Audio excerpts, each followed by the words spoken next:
Hello, welcome everyone to today's webinar. We're going to talk about the global outlook of the first half of the year. We are July 6th of 2023. I know it's summer outside, it's shining everywhere, but that's the perfect occasion today, trying to sum up a little bit what has been happening on the market on the first 6 months, and you are going to see it's quite busy. Today I'll be joined by Jean Guilhem as well. The agenda is quite clear already, but just before we start, I would like just to introduce, next session is already planned. We'll have a focus on offshore application, offshore project, because it's a big hit and it's moving quite massively currently. So you can write up the date already. It will be September 7th on the afternoon, same timing. The invitation is already in the conversation of this webinar. But no worry, I'll share with you the slide at the end of the presentation. By tonight, you will have them and you will be able, of course, to subscribe to our next session. So let's start. Today's agenda is quite clear.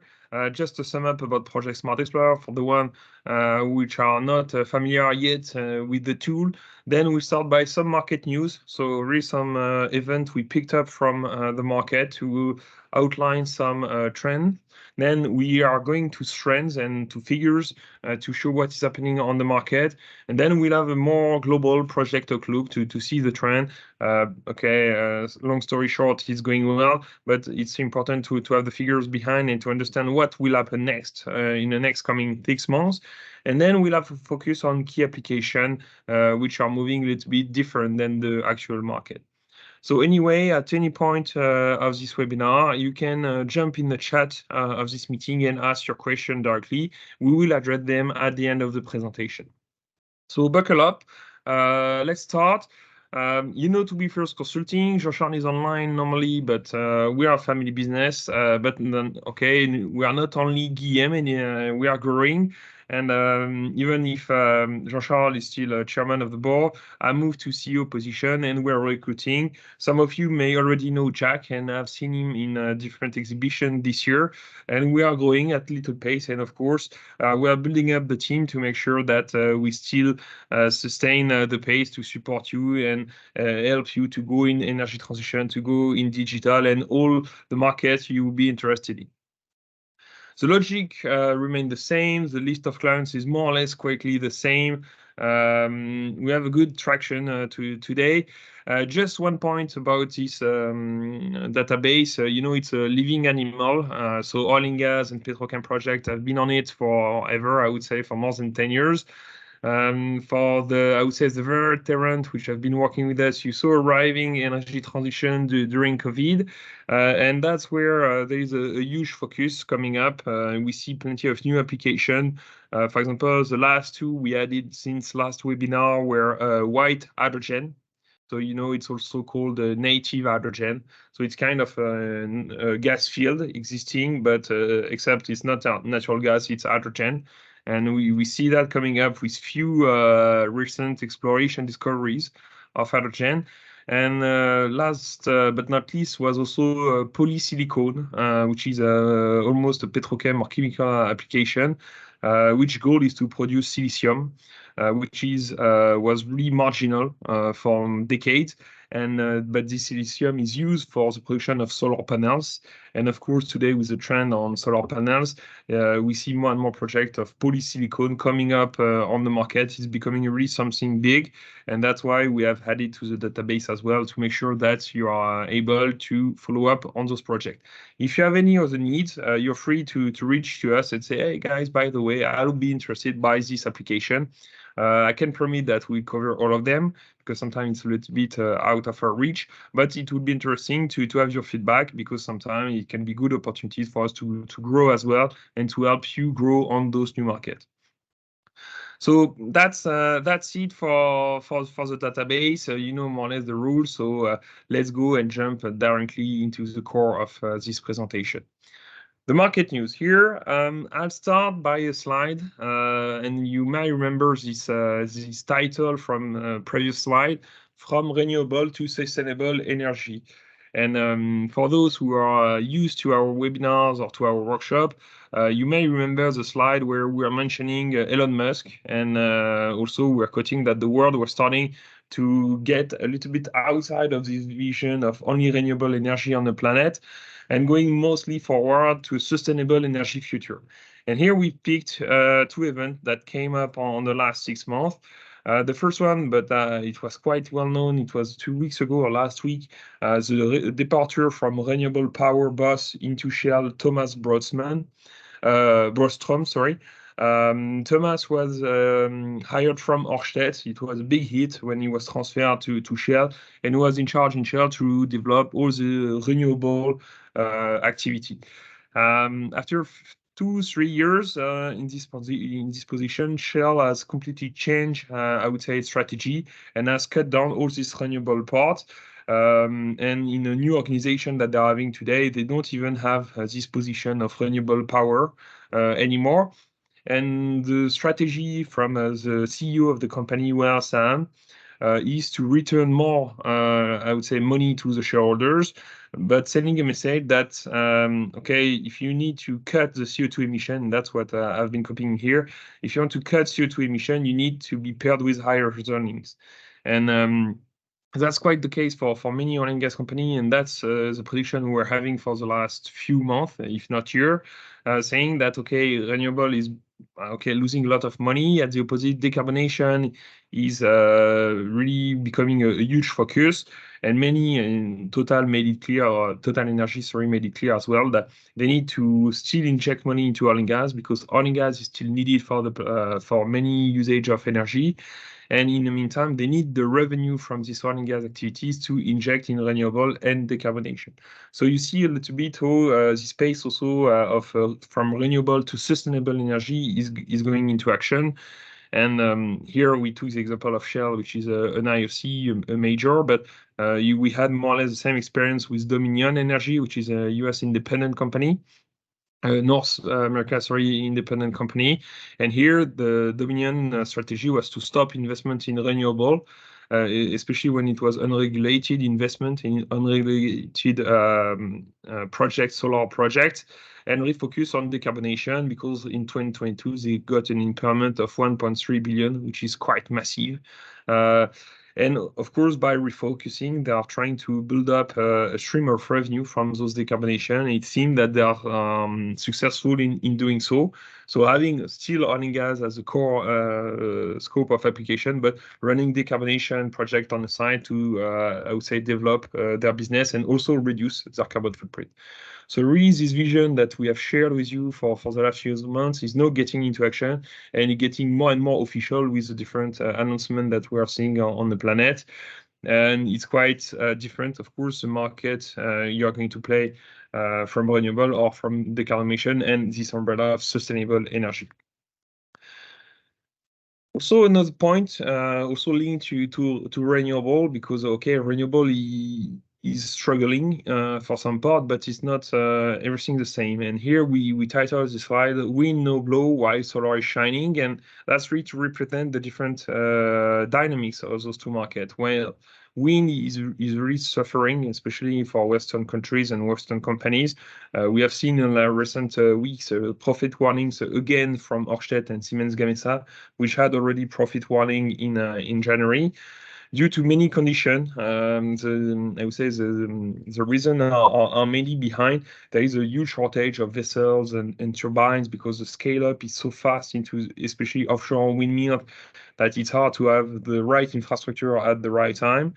Projects are also delayed massively because of sometimes court decision or delay by association, etc.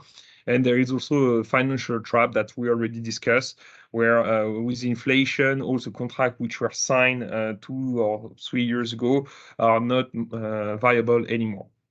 So it's quite tough, especially for Western contractors. At the opposite, we see the windmill a massive shift to Asia and especially to China, because China has today the biggest turbine in terms of power generation. They are starting to build up 16 megawatt turbines, and they have the plan to build up 25 megawatts in the coming years. 1 year and a half, more or less. So it would be a massive step forward again, knowing that China is also the first market in terms of installation, because the Chinese government has opened up a lot of concession offshore to implement those massive offshore turbine. So of course, having the contractors, the OEMs, and the market in China, it would be really hard for Western contractor to fight over there. Again, the situation is completely different for solar. And here we put up a graph from the International Energy Agency, where it's a little bit small, but I'm sure you will understand it quite quickly. You have in blue both categories of solar panel and solar farm project. You have in green the light green, the onshore windmill project, and in dark green the offshore wind project. And you see here for quite a time there were let's say synergy between offshore from wind and solar.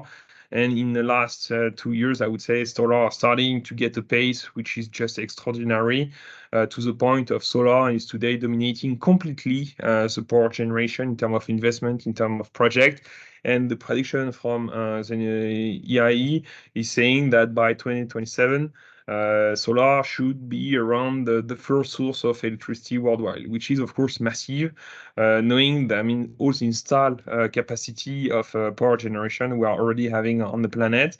But that's to give you a little bit an idea about the pace of those solar farms getting implemented. So it's quite interesting also that in renewable you have one going really fast and another one a little bit struggling. Another point, which is quite important, which is not directly linked to our business of project, but which is having also some guidance into it, is exploration.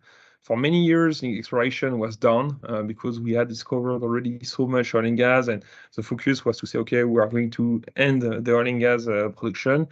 No, in 2022, or let's say end of 2022 and early 2023, we have seen exploration going back because of long-term perspective into the need of oil and gas. And that's quite important because when you are an operator, of course, to inject back money into exploration, it needs that, of course, you have the long-term perspective to be producing in the next 50 years, even more. To make sure that there will be a market, you will supply those products to the market.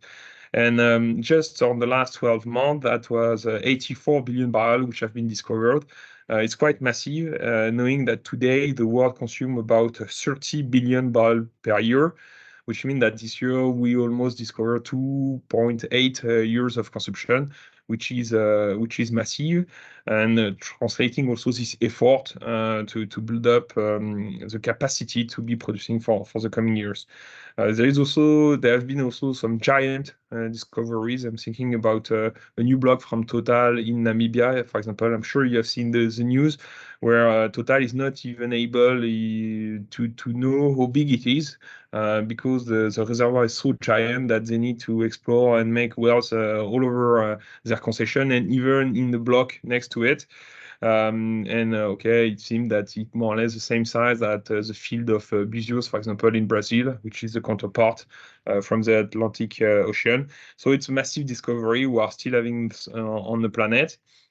And when you make the total perspective, also because sometimes we see the news that, okay, we are going to lack oil and gas in the future, blah, blah, blah. Today, we have discovered already 1,600 billion barrels. And of course, some of them are really complex to produce, but some of them are quite reachable. And if you are thinking that, okay, with the barrel price of $50 as a production cap, that's about 1,300 billion barrels, which could be produced, which give us a production more or less and a consumption of 45 years, which means that most likely will not be lacking oil and gas.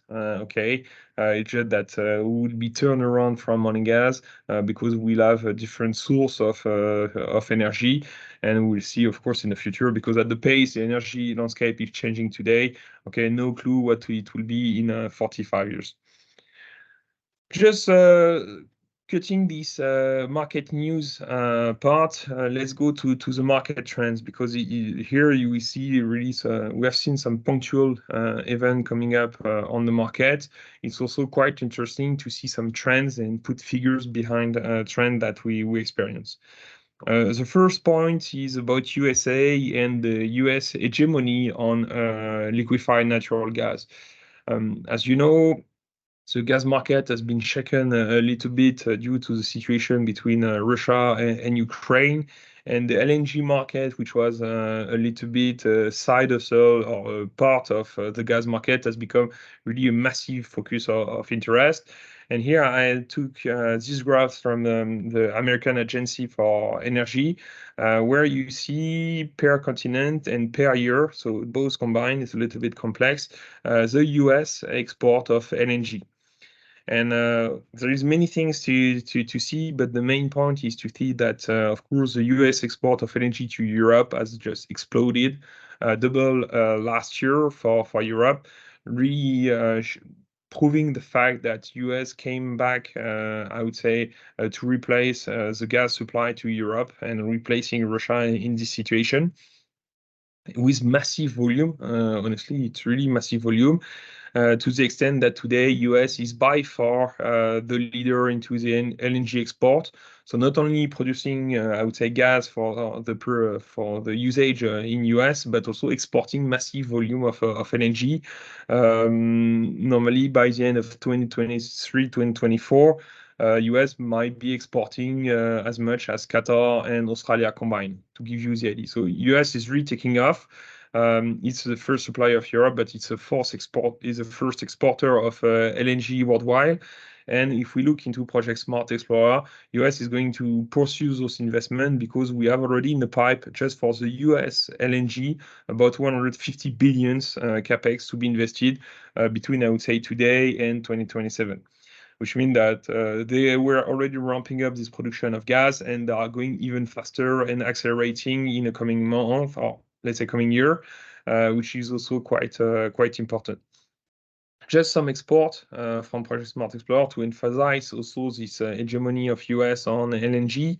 In terms of location of project, half of the project are in North America, so between US and Canada. Worldwide, so it's a really vast and majority part of the LNG investment. And then you have 27% which are located in Africa, and 23% which are located in Asia Pacific. So you see, it's a little bit surprising sometimes because we don't see Qatar investing so much into LNG today. Most of their investment have been done on the last 2 years, so that's why they are not so prolific on the coming years. But it also means that today you have really a huge focus of US on LNG. Africa also with those giant project is coming back in a game. And for Asia Pacific, I would say Australia is really dominating the market. In terms of feed and EPC, US is vastly dominating this market as well, with around 60% of the LNG project. So I would say if you are targeting the LNG market, just by covering Houston, you may have 2/3 of the market already in your hands in terms of project, but also in terms of design. So it's quite important that if you want to follow up those projects and those markets, to be there and to follow up there. 2 points. One we have already mentioned, which are a little bit game changer on this market. US designing everything. Before, the situation was a little bit more balanced, I would say, between Asia, Europe, and US. But on the last few months, US has really taken a huge momentum on those LNG projects. And the second point, which is going to be a massive game changer, is that Ukraine has announced that they will stop the gas flowing from Russia to Europe, passing through Ukraine. It's a little bit an odd situation because, for example, Nord Stream 2 pipeline passing by the North Sea has never been really working. But there is still a pipe passing through Ukraine and delivering gas from Russia to Europe, which is still running even during the war, because it's most likely a massive revenue for Ukraine and for Russia, and a massive, I would say, economical situation for Europe. but most likely this situation is going to end at the end of next year. So again, there is a coup to be made by USA to re-inject and retake this market share to supply Europe with this gas. Because politically it's hard to see Europe re-signing a contract with Ukraine and Russia to have the supply of gas coming to Europe through Russia. Okay, politics can change really fast, but here it's really hard to find, and that's a little bit the bet from US to make sure that they are able to supply this market share of LNG to Europe as well. Leaving US and leaving LNG, just one point about Africa, because Africa has been suffering in terms of investment for quite a time. It was quite a challenge. But today and for the last 6 months, it has been the most active continent into our database. That's a lot, I would say, among the acceleration, that's the biggest one. You have here the CapEx pipeline from Project Smart Explorer. You see it go from 1 to 2 almost in terms of forecast, so it's quite massive. Not everything will materialize, but of course, there is an appetite from the market to execute projects in Africa. And on the previous slide, you were seeing that Africa was taking a big part, one quarter, sorry, of the LNG project, and it's really happening. What is quite also unique with Africa is that it's mostly driven by oil and gas and petrochem. Energy transition is taking some momentum, but not to the size of other continents. So it means that it's really staying on those core applications that we all know. It's also the place where we see large and giant projects, especially offshore. When we look at Africa, our average capex is $2 billion US. To be honest, on the database, it's mostly close to 1 billion, which means that projects in Africa are twice bigger than all over the planet. We have known this situation, for example, in Australia. A little bit, okay, as soon as you need to make a project there, it has to be giant to be economically viable. So again, African project can be quite tough to manage, to follow up and everything, but they are big tickets, so it's good business and it's happening quite fast. One point also about Africa, which is quite important, it's on the graph here on the bottom left, where you see that the blue part made by operators, IOCs, so those international companies, Shell, Total, Exxon, Chevron, BP, the big boys, are representing 1/3 of the market, and the investment being done there. So it's quite massive again. On overall, on all the market, the IOCs, the majors represent between 10 to 15% of the project. But here in Africa, they are really massively involved because of the technicity in most of the case. So again, it's quite interesting if you have them if you are qualified by those companies to go and join them into this African rush, because okay, it's a good opportunities of business. The last part, which is becoming also a big hit and a new, I would say, way to do this business is energy transition. We see this development more and more of what we call hub modular design, meaning that we hardly see or we don't see so often anymore project which would be only one application of energy transition. Meaning that, especially if we take the example of Europe, most of the energy transition focus is dedicated to the reduction of carbon footprint and decarbonation. And of course, you could have, let's say, usually one block of green hydrogen production installed next to cemetery or to a refinery to reduce the carbon footprint. But what we see more and more is that having those hubs of key modules, meaning that next to this refinery, you are going to have an electrification project, you are going to have a solar farm being built to supply the electricity to the refinery. They are going to have a green hydrogen unit to supply the hydrogen to the refineries. They are going to make also carbon capture and combine part of the CO2 with hydrogen to make sure that you can recycle and produce a clean fuel.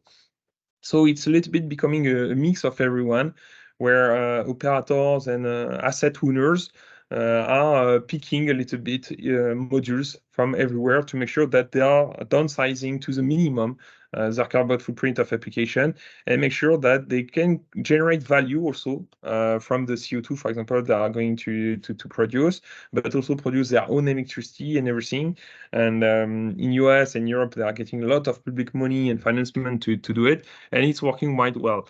No, the problematic is that when you start to buy on the shelf those technology, the core know-how to, I would say, integrate those modules is really tough, especially from the automation part and electrical part.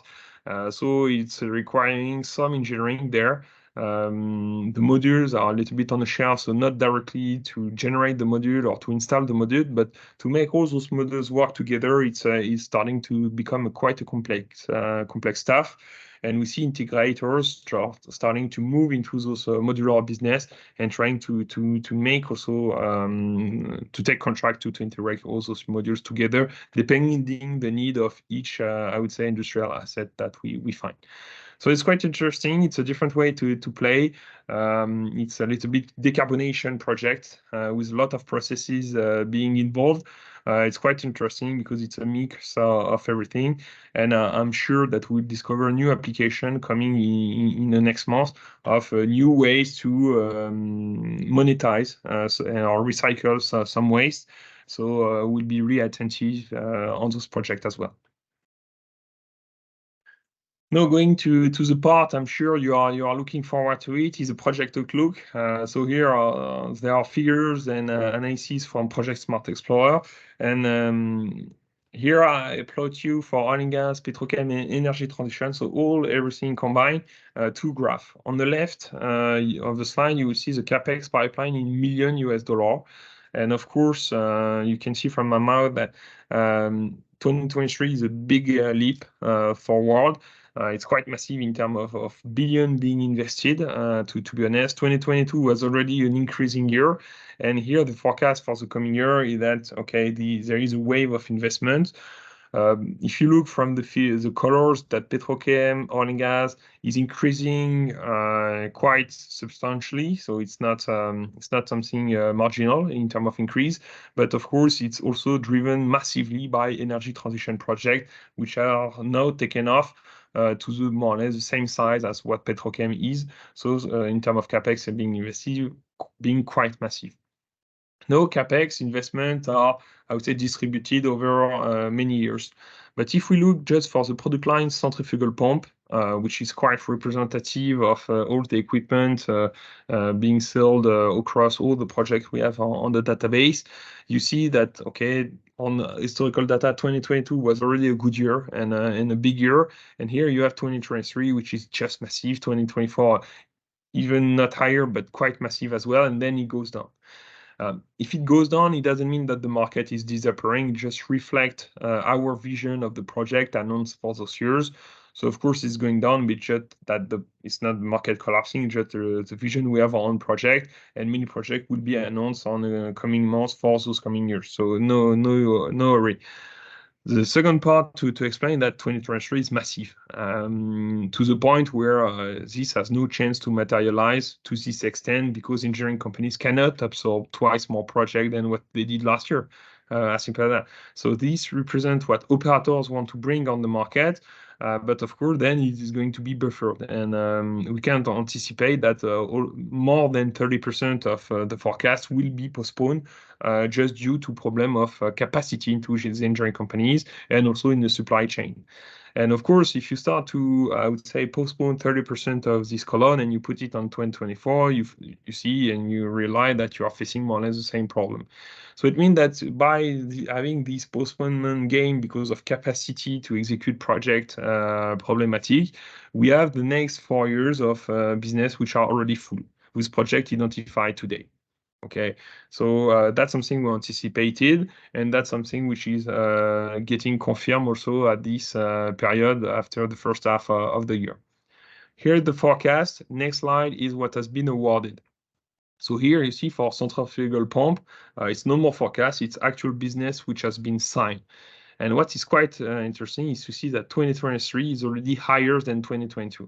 Okay, so our forecast to say that there is a massive heat in terms of volume of project and a wish to push project into execution. When we look into what has been signed already, we see that 2023, after just a little bit more than 6 months, is already higher than the entire 2022 and all the previous year we had in our historical data.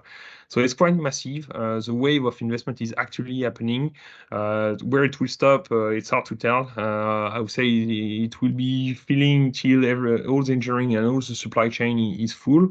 But we start to see that here, the year 2024 is starting to get award for project, which means that some actors are already starting to sign project with execution next year, which is quite important as well, because it reflects also I would say the absence of capacity from engineering companies to execute project and everything on this year.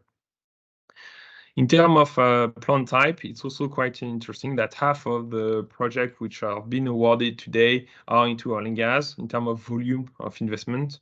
1/3 is energy transition, then you have 20% which is on petrochem. So oil and gas, massive, has a massive, I would say, trend today, increasing and still remaining the big boy, I would say, of the energy business. No, just one point, because we often have the question from our OEM. There is a different pace, I would say, between equipment, which can be mechanical equipment, automation, etc., and electrical components. Here, I compare for you in red, sorry, the centrifugal pump business opportunities, and in blue, the power distribution business opportunities. So you see that on the past, before COVID, centrifugal pump total market was 3 times more or less the power distribution business. And then in 2022, starting with all the wish of decarbonation target, we have seen a huge step forward into electrification of project, of existing project, of course, but also having then a step into energy transition. And you see that today, power distribution product line is more or less the same size or sometimes even bigger than centrifugal pump.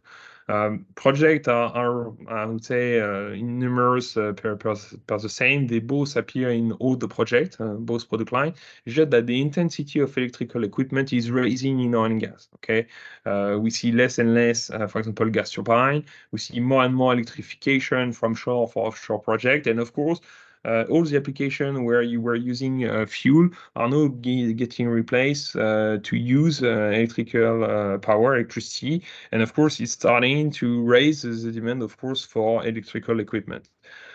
And it's quite important that here you see that you have a decarbonation effect and electrification effect. And here you start to have also kind of an aspect of energy transition project, because energy transition projects are really intensive into electrical usage.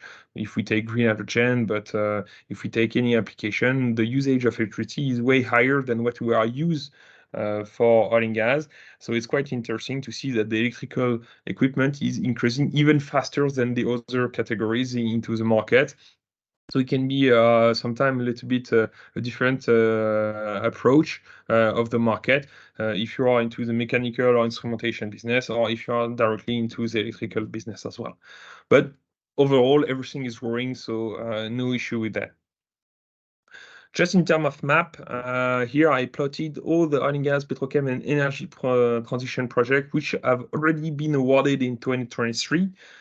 So the legend is always the same. In green, you have where the projects are located. In orange, you have where the fields are located.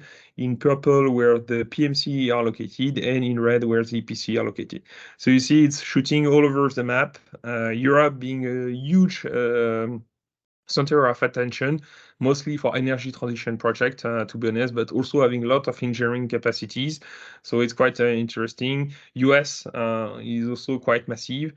What is quite new with US is before we had most of the project only around the Gulf of Mexico area, and now we see project being done everywhere, especially for decarbonation of all this industrial region, which is the east coast of USA. Africa, also quite massive. Middle East, I don't even say it because there is so much dot that you can't even find which or tell them apart. And Asia Pacific is also quite interesting. Now, let's see what has been awarded on the last 6 months. Here I made the split because, as I was saying, there is quite an uncanny situation today. Here I plotted the project which have been awarded on the first half of 2023, but for execution in 2023. And here that's already 375 projects which have been awarded, representing just below 300 billions US dollar. So it's a massive amount of money. 300 billions was usually a good year in terms of investment for oil and gas and petrochem. And you see that 6 months into the year, we're already at this limit, which is quite massive. The distribution per continent is not so surprising. US has a massive concentration of projects. You see Middle East taking a big share as well, and Africa being a big concern. What is quite new is Europe. Having so many projects being located on the spot, but it's mostly driven, I would say, by energy transition because Europe concentrates about 40% on the first half of the year of the energy transition project. So it's quite interesting as well. Here you have the split. So you see half is oil and gas, quite clearly. 1/3 is energy transition, and 20% is made by petrochem. Now, if we look a little bit forward, and that's what I was explaining before, more and more projects get awarded today, but for execution later. And here we have about 74 projects which have been awarded on the first half of 2023, but for execution in 2024 or later. And here, the regions are a little bit looking the same. There is no big analysis to be there. The only winning region is Asia Pacific, where we see more and more projects being awarded in advance. But what is quite uncanny is to see that 2/3 of the projects which have been awarded in advance are about energy transition. And here it's clearly the effect of, for those who come quite regularly to our webinars, of this new business model where FEED get transformed into EPC in advance. FEED contract get converted to EPC contract. And of course, it represents about half, I would say, on the first half of 2023 of the project of the database. But if we look only energy transition, it's a vast majority, about 80% of the project, which are awarded and converted from FEED to EPC. And that's why we have such a vision ahead on those projects of energy transition. And it's really driving the market also and taking the slot of engineering for the next coming years. So it's also quite interesting to see that if you want to enter those markets, you have to play a little bit more and more in advance as well. Now focus on key application. No surprise, I'm starting by LNG. LNG has, I would say, no stop. I'm sure if we do the same exercise in 3 months, we'll hit new record into our forecast as well.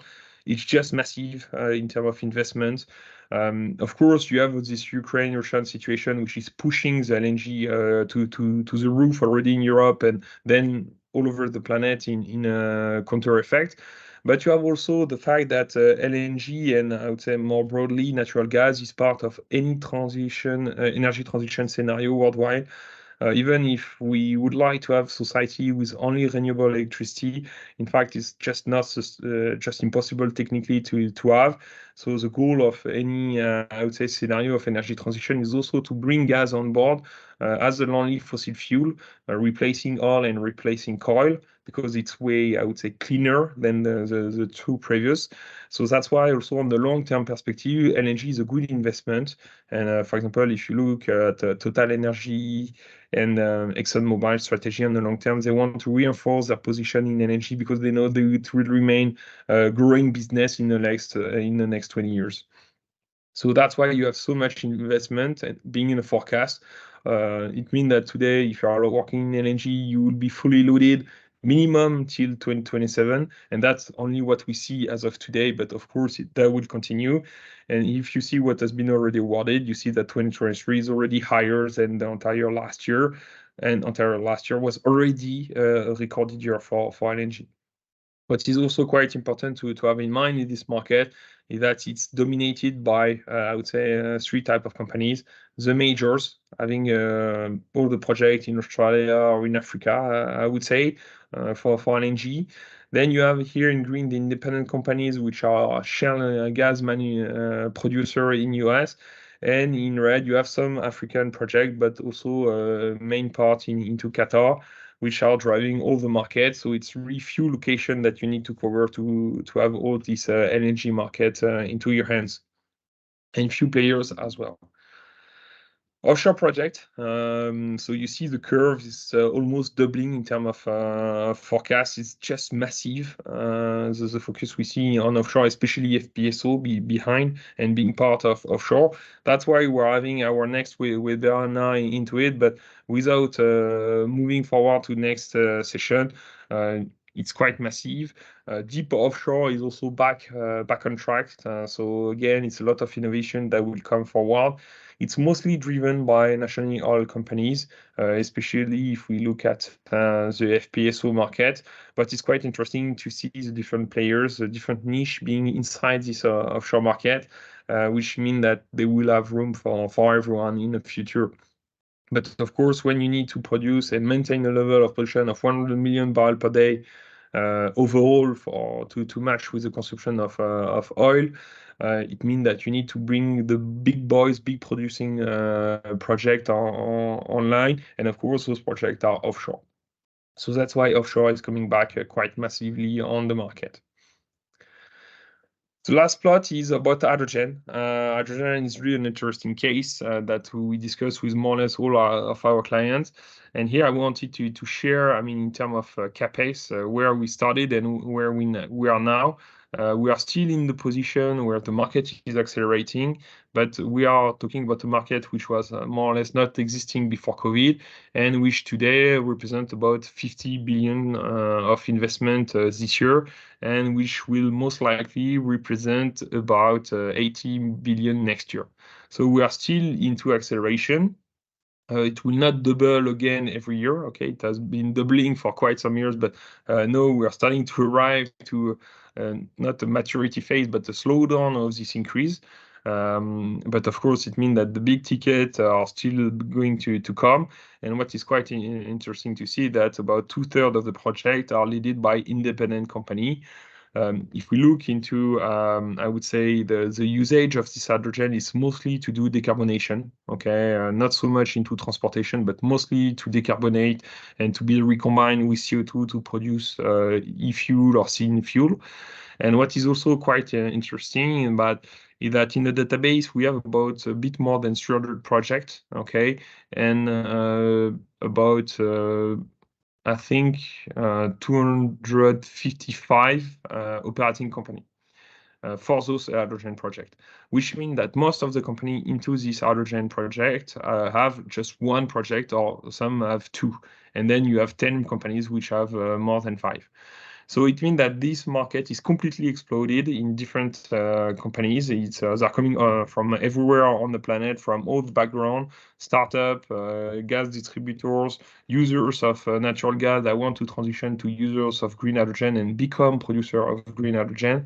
So it's an exploded market, but quite a challenge market still, and quite interesting market also to follow up, especially if you are in the supply chain, because it's requiring a lot of innovation, a lot of quality, and a lot of follow up to win those projects. So it's actually quite a big business and a good business usually.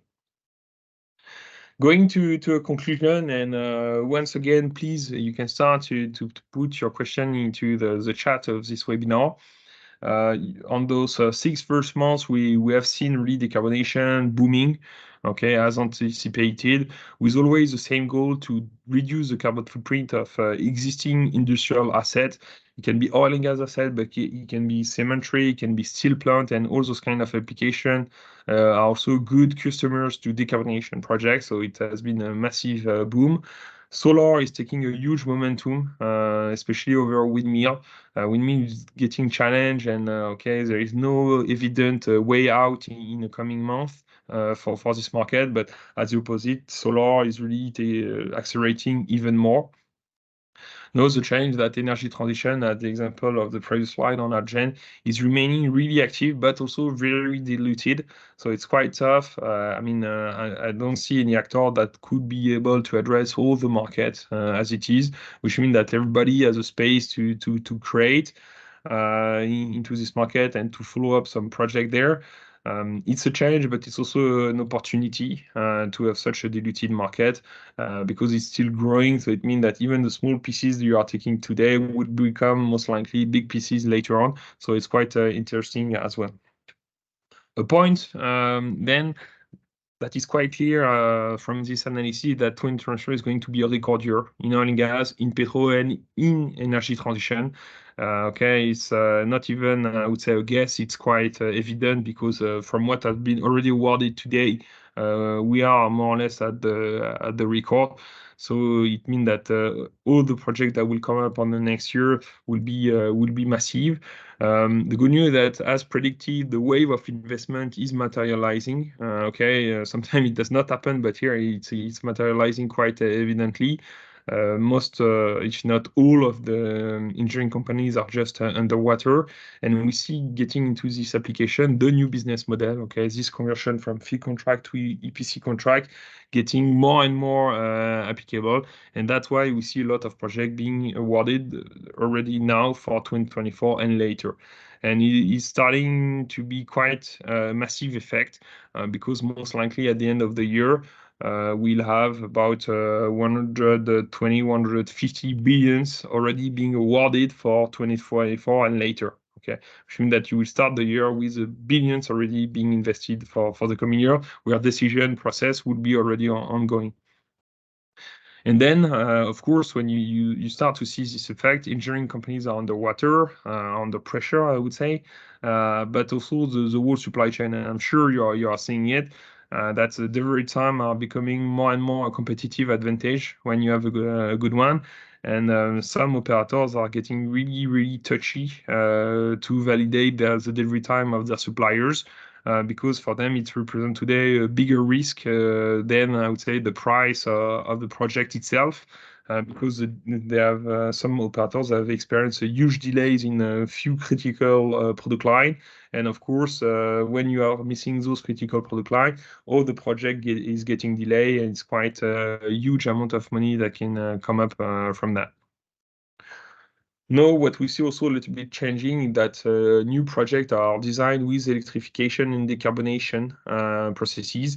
The goal being to reduce the carbon footprint as maximum, knowing that if we put ourselves in the shoes of operators as of today, the projects that are launching today will be active in 2050.